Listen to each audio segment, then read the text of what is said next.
सत्याची जाण हीच आमची शान या तत्वावर चालणाऱ्या जियाविरत इंटरनेट न्यूजमध्ये मी संदीप सामंत आपले स्वागत करतो। आता पाहू सविस्तर घडामोडी। प्रचाराचा सुपर संडे, शहरात प्रचार रॅलीचा धुडगूस। यंदाच्या महापालिका निवडणुका रंगतदार ठरल्या आहेत। आजचा रविवार प्रचाराचा अखेरचा रविवार असल्याने उमेदवारांनी आपल्या प्रभागातील गल्ली बोळ पालथा घातला। प्रचार रॅलीने शहरातील रस्ते गजबजून गेले होते।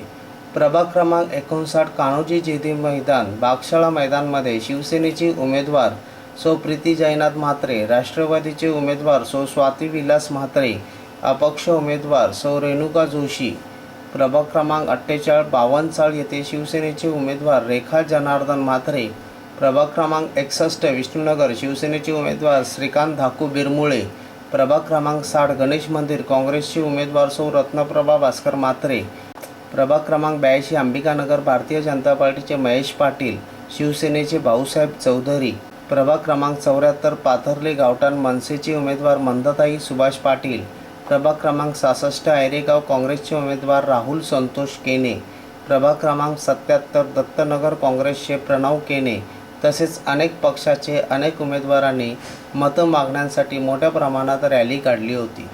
केडीएमसी निवडणुकीत 65 पेक्षा जास्त जागांवर विजयाचा शिवसेनेला विश्वास, असे एकनाथ शिंदे यांनी सांगितले।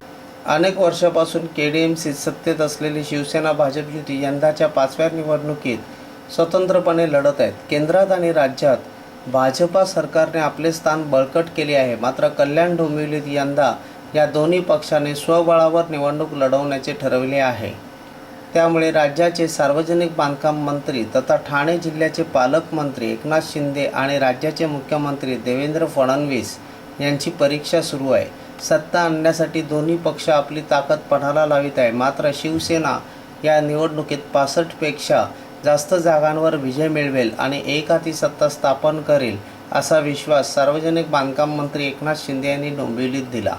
डोंबिवली जिमखाना येथे आयोजित केलेल्या पत्रकार परिषदेत शिवसेनेने आपला वचननामा जाहीर केला। यावेळी सार्वजनिक बांधकाम मंत्री तथा ठाणे जिल्ह्याचे पालकमंत्री एकनाथ शिंदे, कल्याण जिल्हा प्रमुख गोपाळ लांडगे, उपजिल्हा प्रमुख सदानंद थरवळ, पुंडलिक म्हात्रे, महापौर कल्याणी पाटील, खासदार अनिल देसाई, डॉक्टर श्रीकांत शिंदे, ठाणे महानगरपालिका सभागृह नेते नरेश म्हस्के, वरुण सरदेसाई, विजय साळवी आदी पदाधिकारी उपस्थित होते। यावेळी शिंदे यांनी सुरुवातीला वचननाम्यातील ठळक कामांची थोडक्यात माहिती दिली।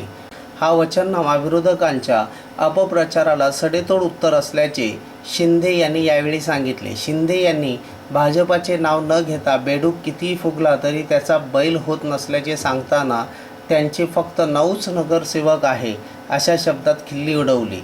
27 गावात संघर्ष समिती शिवसेनेच्या विरोधात वातावरण तयार केले जात असल्याबाबत पत्रकारांनी छेडले असता शिंदे यांनी ते गावाचे भले करीत नसून स्वतःचा स्वार्थ साधत आहेत। आजही गावात काही भागात दुर्गम खेड्यासारखी परिस्थिती आहे।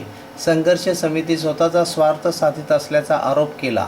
ते पुढे म्हणाले, पालिका क्षेत्रातील नाल्यांचे सिमेंट काँक्रिटीकरण, 80% भागात भुयारी गटार योजना, वाढीव 150 MLD पाणी पुरवठा योजना कार्यान्वित आहे। तसेच 23 रस्त्यांचे सिमेंट काँक्रिटीकरण व 40 रस्त्यांचे डांबरीकरण, मलनिसारण योजना, काळा तलाव सुशोभीकरण, jogging track, open gym, musical fountain, Kalyan station पश्चिम स्कायवॉक, डॉक्टर आंबेडकरांचा पूर्णाकृती पुतळा, कल्याणात नानासाहेब धर्माधिकारी क्रीडा संकुल, टिटवाळा गणेश मंदिर तलाव सुशोभीकरण, विठ्ठलवाडी येथे वालधुनी नदीजवळ रेल्वे लाईनखाली पुश थ्रू बोगदा, 1992 ठिकाणी बहुमजली स्वच्छतागृहे, गीता हरकिसनदास रुग्णालयाचे लोकार्पण, 50 शाळांची नवीन इमारत, वालधुनी नदी रेल्वे क्रॉसिंगवर आनंद दिघे उड्डाणपूल, रमाबाई आंबेडकर उद्यानातील खुली व्यायामशाळा, दुर्गाडी चौकात छत्रपती शिवरायांचा अश्वारूढ पुतळा, कल्याण डोंबिवली समांतर रस्ता, अग्निशमन दलाचे अत्याधुनिकीकरण,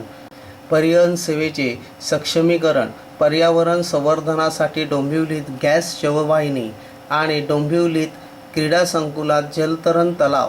तर वचननाम्यातील ठळक मुद्दे: 1 दळणवळण, 2 सार्वजनिक वाहतूक व्यवस्था, 3 जल नियोजन आराखडा, 4 आवास योजना, 5 उद्यान व स्मारके, 6 पर्यावरण जतन व संवर्धन, 7 शिक्षण, 8 महिला व बालकल्याण, 9 आरोग्य सेवांचे सक्षमीकरण, 10 युवक कल्याण, 11 माहिती तंत्रज्ञानाचा प्रभावी वापर, 12 ज्येष्ठ नागरिकांसाठी विरंगुळा केंद्रे, भवनाची निर्मिती, 13 मार्केट, 14 क्रीडा सांस्कृतिक अशा विविध योजना करण्याचा संकल्प केला आहे.